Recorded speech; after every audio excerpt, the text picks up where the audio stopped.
Hey everybody, my name's Mark. Welcome to Mile High Church. Thanks for being with us this weekend, especially if you're new. Our vision, Oneness Revealed, a world of love, peace, and abundance for all. Our mission, to serve as a spiritual beacon for personal empowerment and global enlightenment. Before we get started today, we wanted to give you a look at a few things coming up around Mile High Church for you and your family. Join us for Sacred Earth Movie Night on Friday, February 21st, and be inspired by Dive. Hey, can we get some footage of a dive here? Yeah. This is a powerful documentary uncovering the truth about food waste in America. Love offering welcome. Navigate life beyond divorce with support and healing in this 8-week class led by our prayer and care practitioners, starting Monday, March 3rd. Gain tools to navigate this transition, cultivate self-awareness, and create a brighter and more fulfilling future. Hey everybody, I'm at the high ground and we're gonna ask some teens what they like about Mile High Church. Was that too fast? I like that Mile High Church is accepting of anyone, any way they come. That I can see friends during the summer when I don't get to see my friends very often. It's just a really fun place to just be me. What I love about Mile High is that everyone is accepted and there's always like really fun activities that will help bring people closer together. Great place to be. It's like a wonderful community. We can just have fun and like be ourselves and be together. Friendliness. That's not friendly. Okay, these two are not friendly, but everybody else is very friendly. I like him the most. He's friendly. I like him the most. We like to bully him, but that's besides the point. I really like the people here and how chill everyone is. I guess I gotta say the foosball because it's fun to play and you get to rage a lot. And then we have middle schoolers coming in here taking our snacks. So that's how I feel. For more information about anything you've heard today, stop by the Event Center or connect with us online at milehighchurch.org. Good morning. Guess what? The Mile High Choir is here, and we're going to sing a good song with you. You guys ready? Okay, here we go. Everybody, get up on your feet. See the light in everybody you meet. Everybody, get up on your feet. See the light in everybody you meet. Let us be reminded of who we've come to be. We are love, we are one big family. Hey, hey, yeah, yeah. Hey, hey, hey, yeah, yeah. Come on! Everybody, get up on your feet. See the light in everybody you meet. Everybody, get up on your feet. See the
wonderful buffet of incredible sound and music. Thank you, choir, Mile High Band, Tom Litch.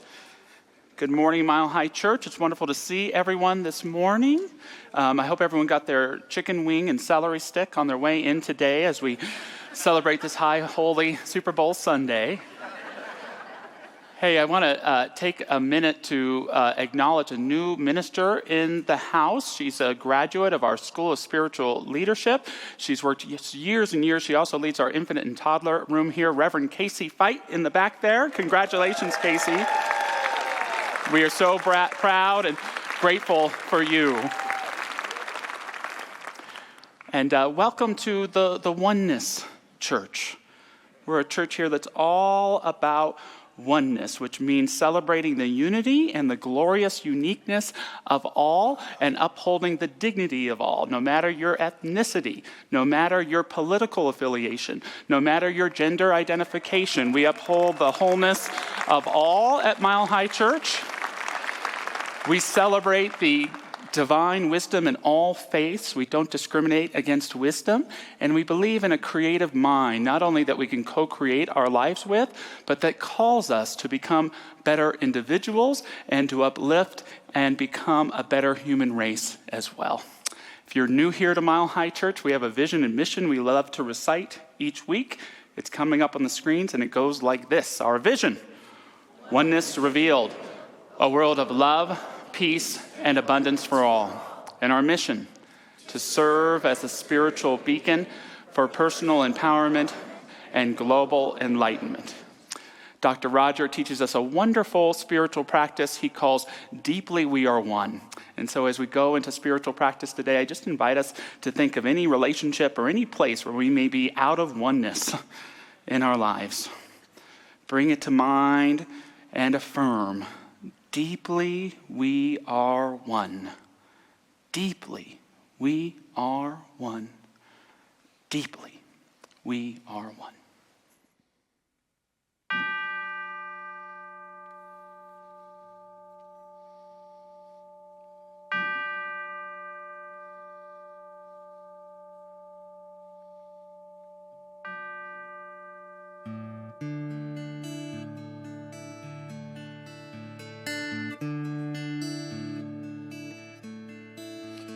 Surely the presence of God is in this place.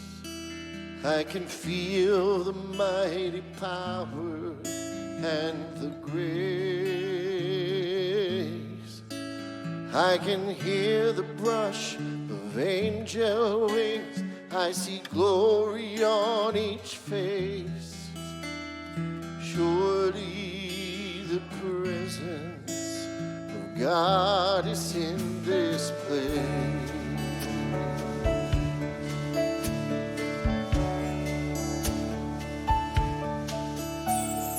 Surely the presence of God is in this place.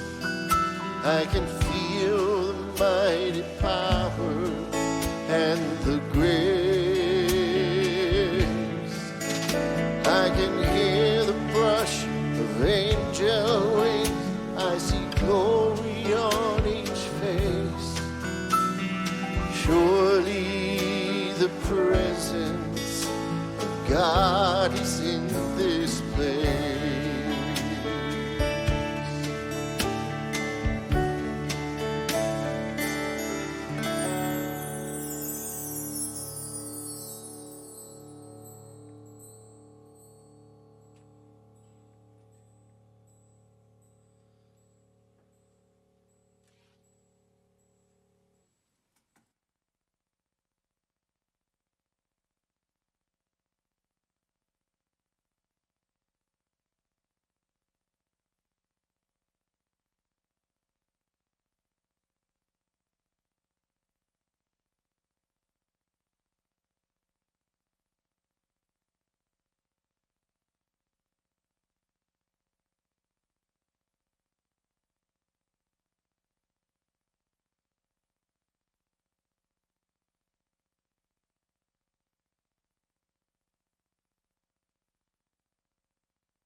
and in this space right now.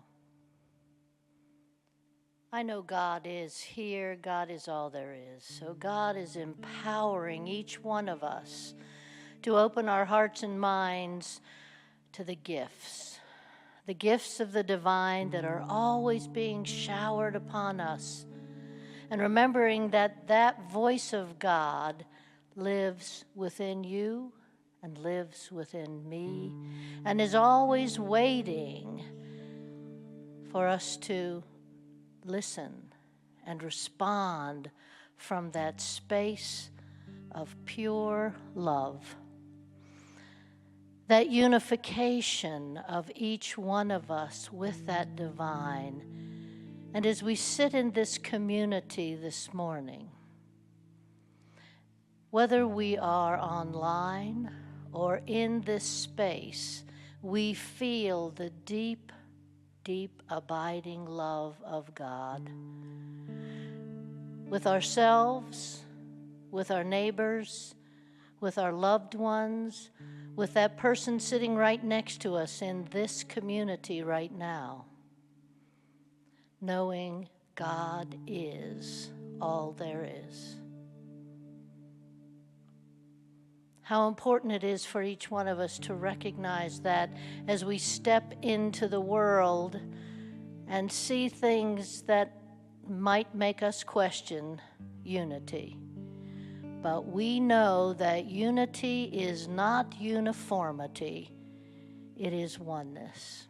It is love of all fellow human beings, no matter how they live their lives, what religion they share, what gender identity, whatever it might be, we are all connected, and I am so thankful to God for that. And so as we take a deep breath and start into this service, we know each one of us is touched by God. So we can be thankful and let go and let God. And so it is.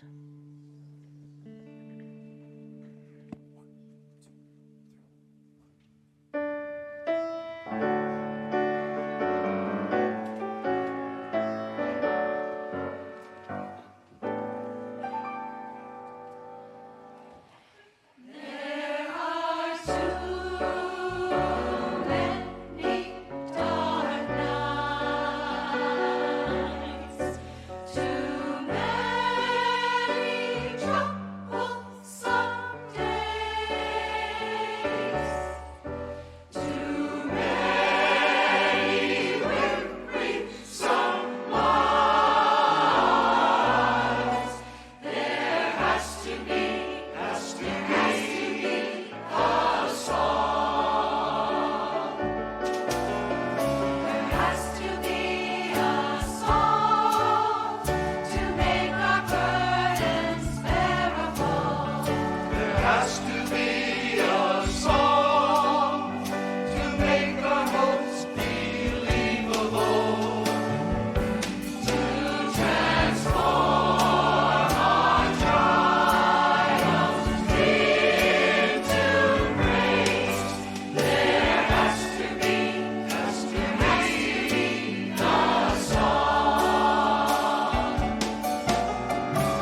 Our words of inspiration today come from bell hooks.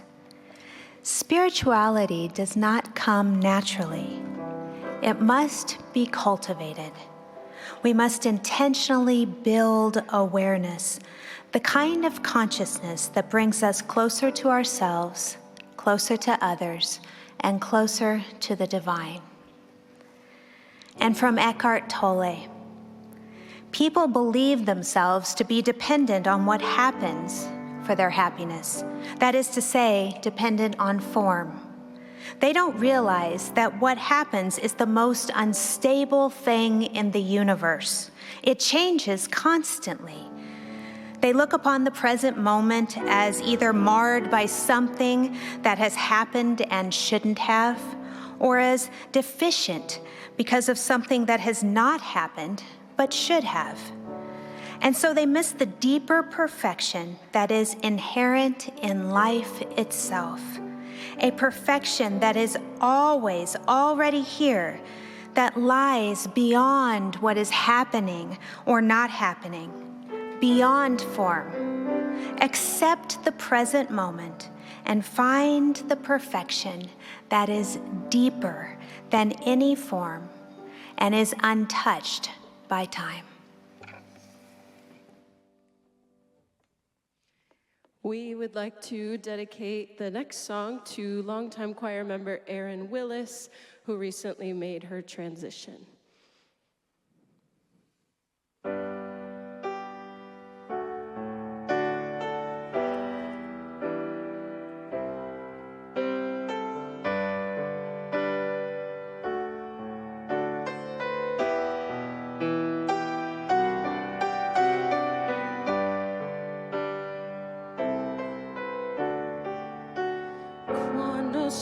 Solo sogno l'orizzonte, manca le parole. Sì, lo so che non c'è luce in una stanza quando manca il sole. Se non ci sei tu con me, su le finestre mostrai tutti il cuore che hai accesa, chiudi dentro me la luce che hai incontrato per strada. Time to say goodbye.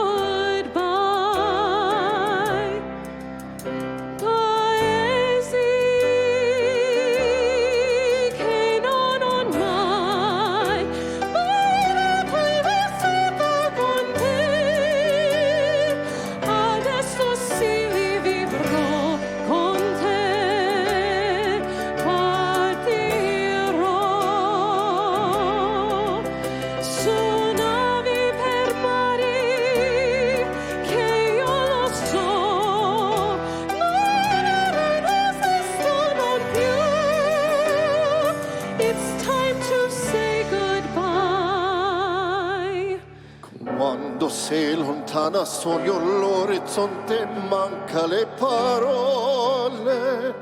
E io sì lo so che sei con me. Tu mia luna, tu sei qui con me. Mio sole, tu sei qui con me.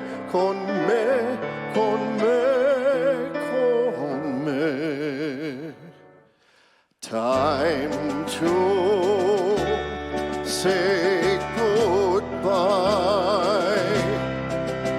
Paesi che non ho mai veduto, vissuto con te. Adesso sì vivrò con te. Partirò. Sonavi per Maria, che io lo so, no, non esistono più. Con te io vivrò, con te partirò.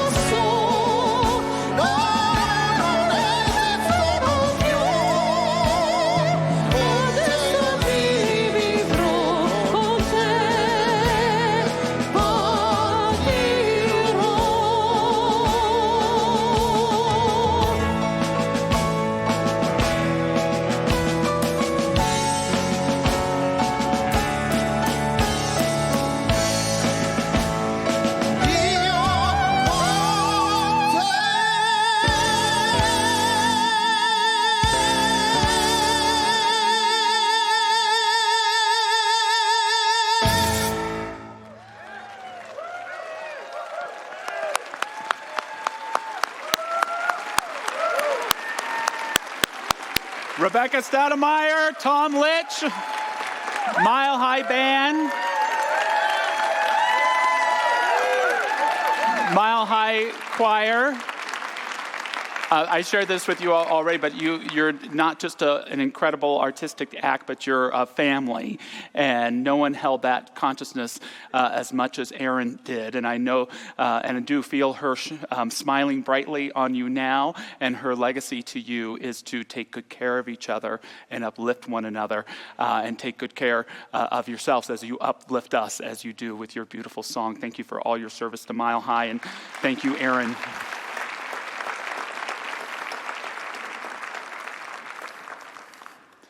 Special thank you to everyone who brought things for our drive to support the Action Center, the toiletries and everything. We don't normally engage in tactics of guilt and shame, but you do have till 12:30 to go and get something back. I'm also very excited to announce that Dr. Alan Wolfelt is coming to Mile High Church April 31st and May 1st. Dr. Wolfelt is the premier presenter on grief and living with grief in the United States. Dr. Patty had some connections. Thank you so much for bringing him to us. And because of your generosity to our prayer and care center, we're able to offer this at a very low fee. And we're going to learn that we're all touched by grief, and you never get over it, but you learn to live with it, to find the richness in it, to celebrate your forever connection with the people that you love. So we're so grateful to be offering that, and the tickets are available online now. My message this morning: practice, not perfect. Practice, not perfect. There is a contradiction that we're asked to live with in spiritual living. None of us is perfect, and yet we are all connected with a perfect reality. Shunryu Suzuki said, "Nothing we see or hear is perfect, but right there is perfect reality." This perfect reality, it's not ethereal, it's something in each and every one of us, an unconditioned reality, a spark of absolute love, absolute unity, absolute harmony in each and every one of us. And the spiritual work of our lives is to weave an ever-growing awareness of this perfect reality into our imperfect and often flawed existences. The path to not do this is the path of trying to be perfect. The path towards perfection is the beginning of superficiality. The path of perfection is the strangling of the genuine and authentic within you. The path of perfection is the rejection of self-acceptance. I remember my first day as the senior minister of the Seal Beach Center for Spiritual Living in Southern California. I wanted to give them a perfect first talk, and I wanted to tell them how humbled I was to be in their presence. And I went out there, and my first sentence was, "I am so humble to be here." I'm so humble to be here with each of you. And I was too embarrassed and trying to be perfect to correct it. But I think a couple people looked at each other and said, "Hey, he's not perfect. That's our guy. He'll do." And that's my message to you today. You're not perfect, but you'll do.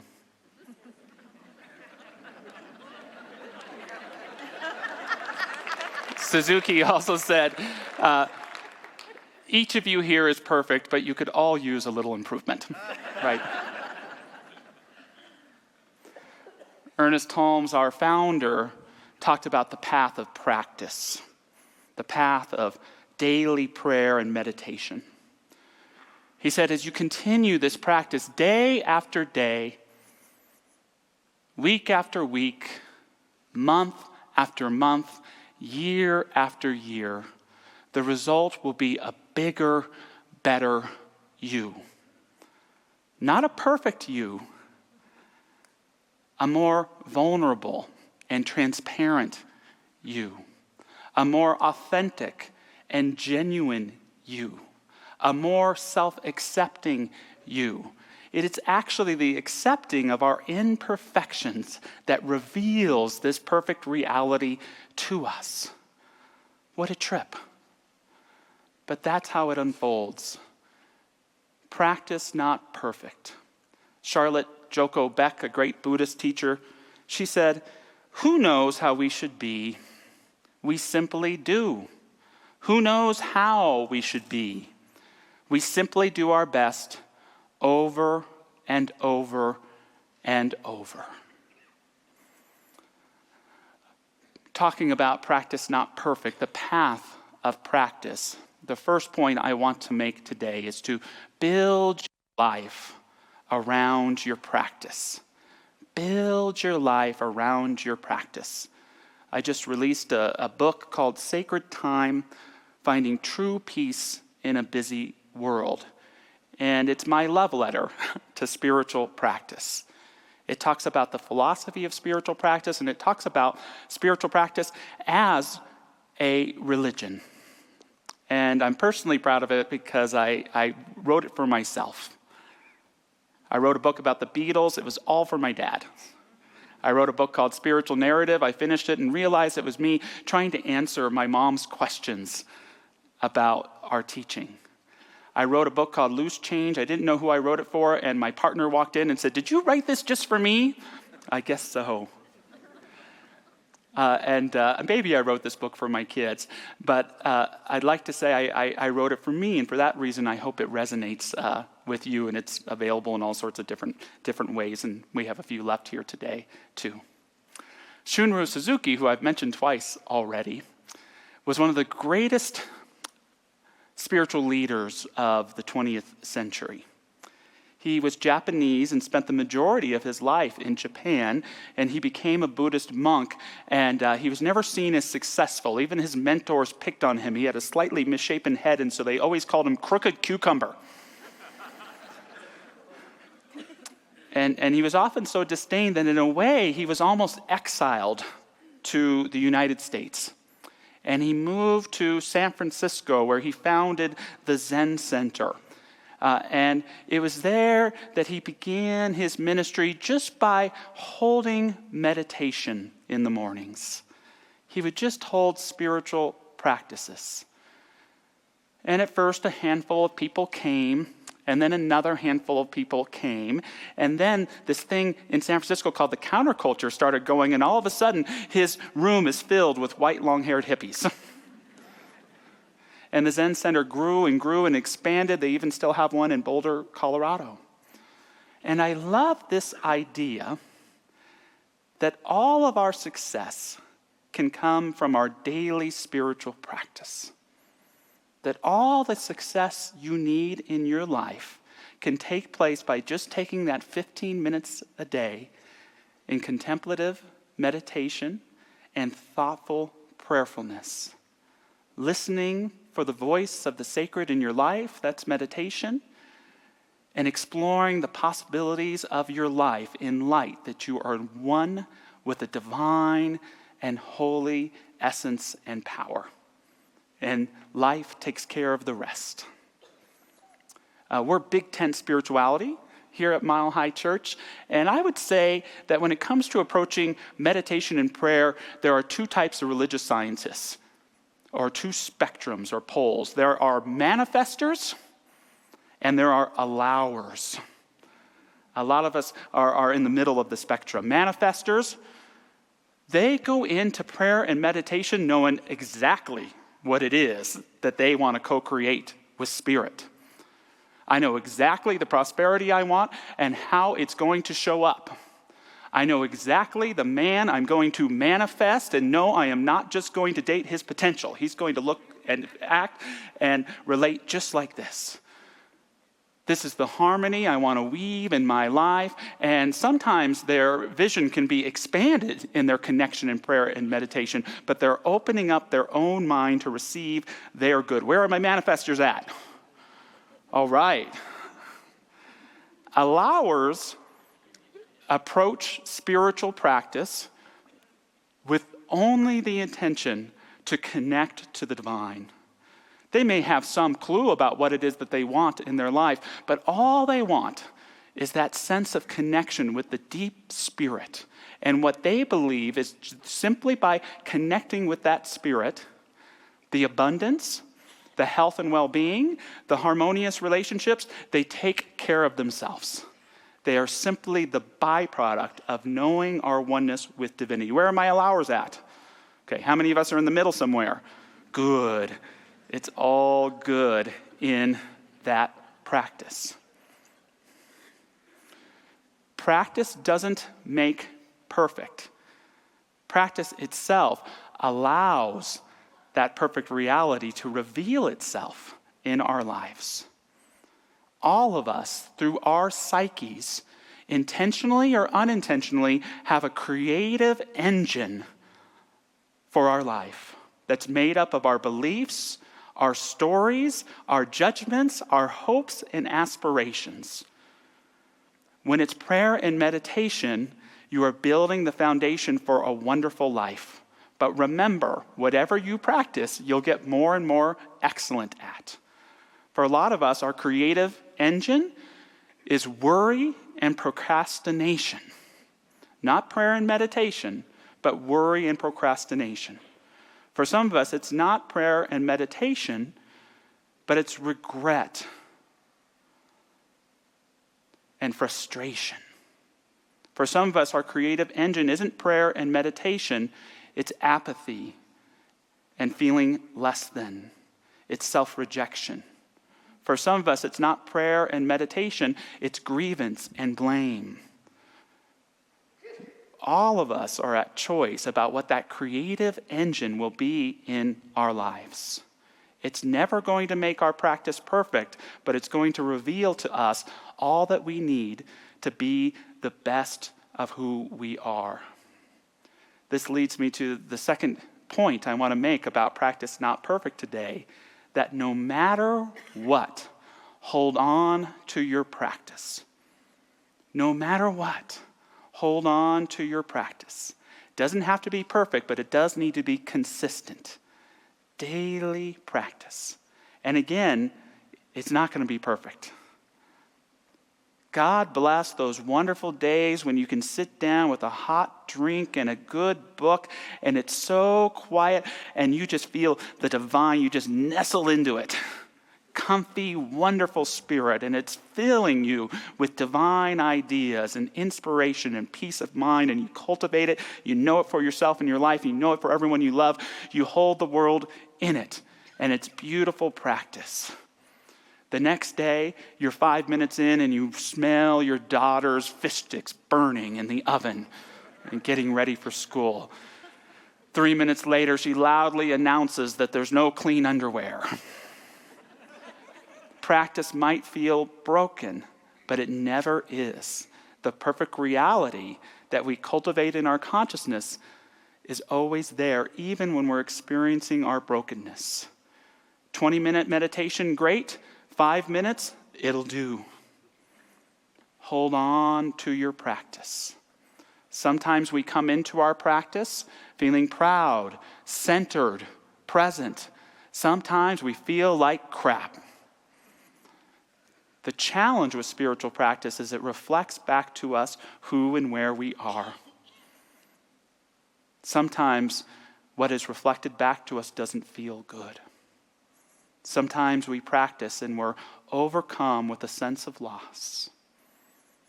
Sometimes we practice and we realize I did not know how angry and upset I really was. Sometimes practice is admitting our brokenness in consciousness of our wholeness and holding ourselves there.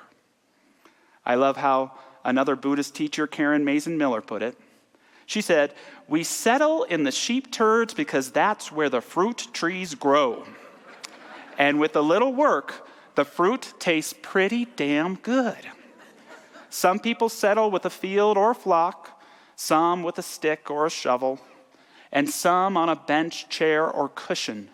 Once you learn to settle the mind, you can settle anywhere and begin to cultivate the scenery. Then you might realize that the ground of your mind is the very ground of this earth, where your feet find the path and the future appears in plain sight. It dawns like the faint glow of an early morning. Even before you open your eyes, you know it's the sun. Even before you open your eyes, you know it's the sun.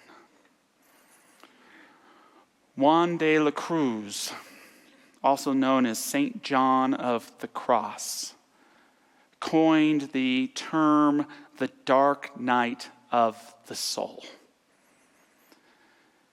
A common lexicon that we use today to describe times of devastation in our lives, times of immense transformation and change. And I say devastation because we say it with the knowing that there will be new life. There will be something that springs back. And this is absolutely what St. John of the Cross meant by the dark night of the soul, but he meant something more about it as well. He meant it as a spiritual practice. And he didn't say this, I'm saying this for him, but he might put it this way, that the dark night of the soul is the result of the question, God, how are you initiating me into a greater way of being and becoming with what you are?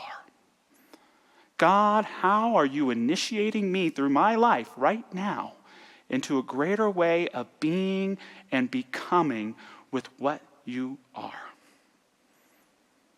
It's not giving thanks for the seeming devastation in our life. It's the recognition, the spiritual practice of acknowledging that the God that got me this far is not the God being called for in my tomorrow. Not that it's not the same presence, but my understanding, the openness of my heart, the flexibility of my mind must be expanded to embrace a greater understanding of the divine so that I can step into the new life that is calling me. For St. John of the Cross, the practice looks like simply closing your eyes and realizing we are in the dark night. Are you seeing anything? I hope not. That's what the dark night of the soul is in spiritual practice. It's the willingness to sit with faith in the immense not knowing. It's being in that dark place and opening up for God to reveal itself in a new and profound ways, letting go of all preconceived notions, all stories, all judgments, just returning to this place of darkness or not knowing, opening up to that recognition that that sun is right there, but we don't make it up ourselves. For St. John of the Cross, it may take hours, may take days, may take months, it may take years. But we show up to ourselves and to our lives and to the Spirit, open for a new revelation of how the divine can be and act in our lives. Practice not perfect means putting your practice as the causal engine of your life. It means practicing no matter what, even when you feel you suck at it. Keep going. It also means right response. Practice not perfect means right response. The best spiritual practice is the one that gives you all the resilience you need in your life to respond with a higher consciousness to any crappy thing that's happening to you or in the world. We all know the golden rule: do unto others as you would have them do unto you. Good advice. I love how the great comedian Benny Hill put it. He said, do unto others, then run. Built a whole career on that. that idea. But how about do good unto others who do not good unto you? What does it mean to do good unto others who do not good unto you? It's tricky. Sometimes I say, well, God, I just want to manifest that person's karma and put them right in their place. I will be the vehicle to help officiate that person being put in their place. But there's something about the resilience we build in spiritual practice. It doesn't change the negativity we experience in the world, but allows us to respond to it with a higher consciousness. I still experience as much fear as I ever had, but I practice a greater and greater courageous love in my life. I experience loss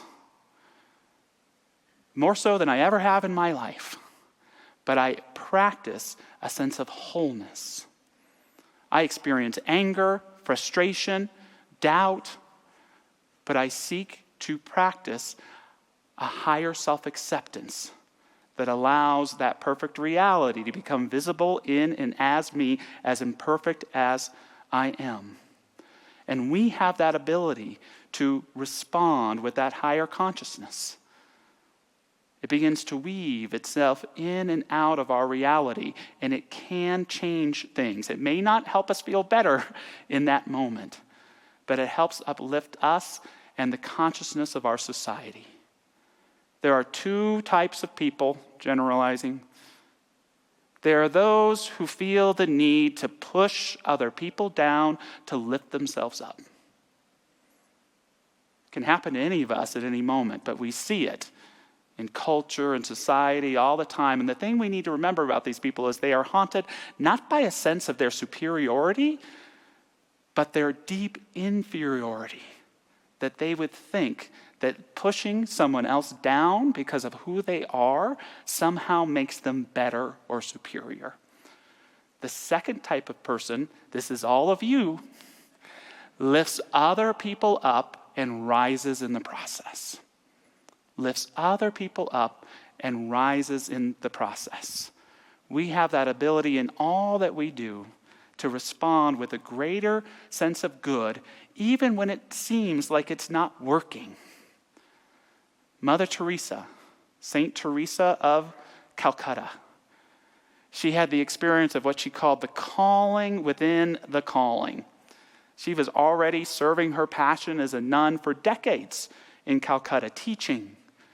And there was a particular day where she really saw the suffering of the people of Calcutta. She saw the poverty, the hunger, and the disease, and it broke her heart open.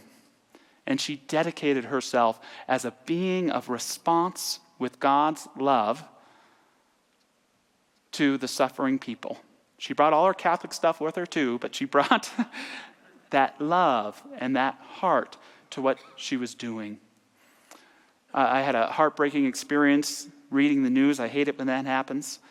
And there was a story of a homeless man who died of an overdose in a holding cell in Sacramento, California. And he was certainly responsible for his actions and the drugs he took that led. And this is in all respect of all people involved, because I don't know what happened. But there was an essence that his humanity wasn't seen. That he could have died a humane death, and he didn't get to, for whatever reasons. It's not a statement about the people in the situation. It's a statement about us human beings. That we could ever see someone's life as insignificant or as not human. St. Teresa shared the story of one of her nuns discovering a dying man on the street, his body covered in worms. And she took him into the convent, and they spent hours and hours cleaning this man. So he finally spoke up and he said, "I am so blessed. Instead of dying like an animal on the street, I get to be an angel." And he smiled and passed away. Even St. Teresa admitted, unfortunately, the needs are always greater than our ability to meet them. It reminds me of one version of the Bodhisattva vow in Buddhism that says, suffering will never cease, but we vow to stop it. That's the human spirit. St. Teresa said of the experience, I've never seen such a radiant smile on a human face as the one I saw on that man's face. He went home to God. See what love can do? It is possible that young sister did not think about it at that moment, but she was touching the body of Christ. Jesus said, as often as you did it for one of my least brothers, you did it for me. And this is where you and I fit into God's plan. See what love can do. See what love can do in your life, in your relationships, in your conflicts, in those places of great disagreement in the world where you see the lack of humanity and dignity. See what love can do by calling a grander version of it into yourself to respond no matter what takes place. And it is when we respond with that highest aspect of ourselves that we affirm no one and no situation can ever take it away from us. To close from a closing prayer that's in my book, Sacred Time, inspired by all the incredible practitioners I've gotten to work with in the years, and I'm going to invite them to stand up because we're moving into prayer, and they're available for prayer after service. But it goes like this. Thank you, God, for your life in me, the ability to see, to hear, and to know. Thank you, God, for your love in me, the courage to receive, to give, and to grow. Thank you, God, for your trust in me, the wisdom to understand depth and simplicity. Thank you, God, for your peace in me, the ability to ascertain with equanimity. And so, with prayerful composure this morning, let us welcome ourselves in to an experience of that perfect reality that reminds us that at the heart of who we are, there is nothing wrong with us. Opening to that divinity, that spirit, that sacred call, we allow every aspect of our being, our body, our life, our relationship, the world of our affairs to be filled, uplifted with visible, tangible spirit in expression. We open our hearts and we stay true to our practice. We allow the fruits of that practice to be healing, to be prosperity, to be harmony wherever it is being called for, and to embrace a new level of self-acceptance that allows the divine to thrive in us, knowing that this connection is the anchor point for our life, that it is beginning, in the middle, and the end. We do not fall into the distraction of false stories and worldviews that do not support the truth of who we are and who our human family is. And we accept that divine calling to be a presence for that which we seek to experience in our life and in the world. We let it be, we let it become, and so it is. Amen.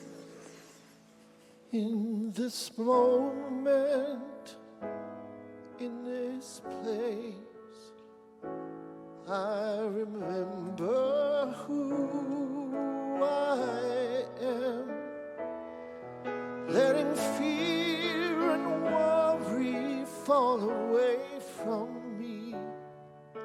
I open my eyes and see there is only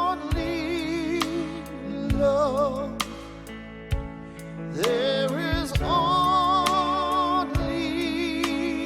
love. A love that heals, love that sets us free. There is only love. Yes, it's a love that heals, love that sets us free.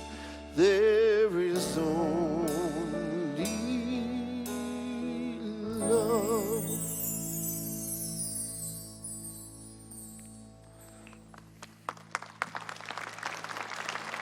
Tom Litch. As we move into our time of offering, we celebrate the abundance and prosperity of Mile High Church. We celebrate your prosperity. We celebrate the prosperity of everyone in our community, and we are so grateful for all the gifts that we receive. I want to give a shout out to our Mile High Foundation. It's called Foundation February, and for decades now, people have been choosing to leave Mile High in their estates after they pass away. And what we've experienced the last many years here at Mile High Church is the offering plate has changed post-COVID. We're so grateful for everything we receive, and our foundation continues to grow and grow. It goes into an endowment, and it lifts abundance, and it's grown so much that it will continue to support the long-term health and well-being of Mile High Church. I know some of our Mile High Foundation board members are here. If you're here, will you just raise your hand? So grateful for all of your incredible service. Thank you, Ryan, Charlie, Paula, who I know served in the past, Susan, and everyone who's served in there. We're so grateful. They're going to be at a table if you want more information. We are so very blessed. And talking about the future, aren't we so grateful to have these incredible kids here? So they're going to sing a song for us. But before we do, let's take our gifts physically or metaphorically as we say our offering affirmation together. Divine love as me blesses and multiplies all that I am, all that I have, and all that I circulate. And so it is. All right, here we go. Y'all can sing along. And we've got the most talented people on the stage right here, all these kids. Here we go. I sing my love, I sing my love, I sing my love into the world. I sing my love, I sing my love, I sing my love into the world. I sing my love, I sing my love, I sing my love into the world. I sing my love, I sing my love, I sing my love into the world. I dance my joy, I dance my joy, I dance my joy, I dance my joy into the world. I dance my joy, I dance my joy, I dance my joy into the world. I dance my joy, I dance my joy, I dance my joy into the world. I dance my joy, I dance my joy, I dance my joy into the world. I live my peace, I live my peace, I live my peace, I live my peace into the world. Yeah, I live my peace, I live my peace, I live my peace into the world. I live my peace, I live my peace, I live my peace into the world. I live my peace, I live my peace, I live my peace into the world, yeah. Ow! Thank you, kids.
Thank you, choir. Thank you, band. Oh, so many gifts this morning here at Mile High. And if you are here at Mile High Church for the first time, then just know that your presence is also a gift to us, and we welcome you. And we have a gift for you. And if you'll come out in the Welcome Center, we'd like to meet you and greet you and welcome you face to face. Also, we have our prayer practitioners are coming down front. If you feel called for prayer as a spiritual practice this morning, I invite you to come down for prayer. Thank you, Zamira. You are beginning our Works of Heart Store sponsored book study on Thursday on what book? Thursday, the Way of the Rose. Okay. Rose, see, wearing the roses. It's a way to pray using prayer tools such as the rosary and the mala, so that's part of our focus. Awesome. Join us for that. For those who turn off football after the Broncos lose, our healing light service is tonight at 5. The labyrinth is open up beforehand. It's a wonderful, sacred experience. Also want to let you know that members of our Diversity and Belonging Initiative are at a table in the community center today with ways for you as an individual to get involved in the community to better weave oneness into Denver and even beyond. And lastly, we saw those wonderful kids up there. They need you. We need volunteers for our youth church. If you are interested in learning more, please go to the vote after service and connect with our youth director, Stacy Butters. With that, I invite you to stand. Or at home, you can stand up too. We're going to say a benediction together before we sing the peace song. Something wonderful is happening to me right now. It is this thing called life. Life is in my mind, my body, and all that I do. I give thanks for it, and I accept it. Just the way that it is, and just the way that it is not. Thank you, life.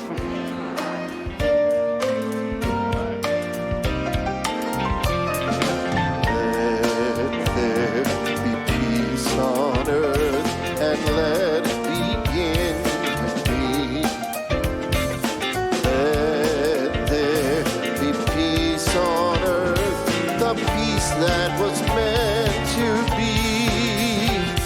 With God as our founder, family all are we. Let us walk with each other in perfect harmony. Let peace begin with me. Let this be the moment now. With every step I take, let this be my joyous vow. To take each moment and live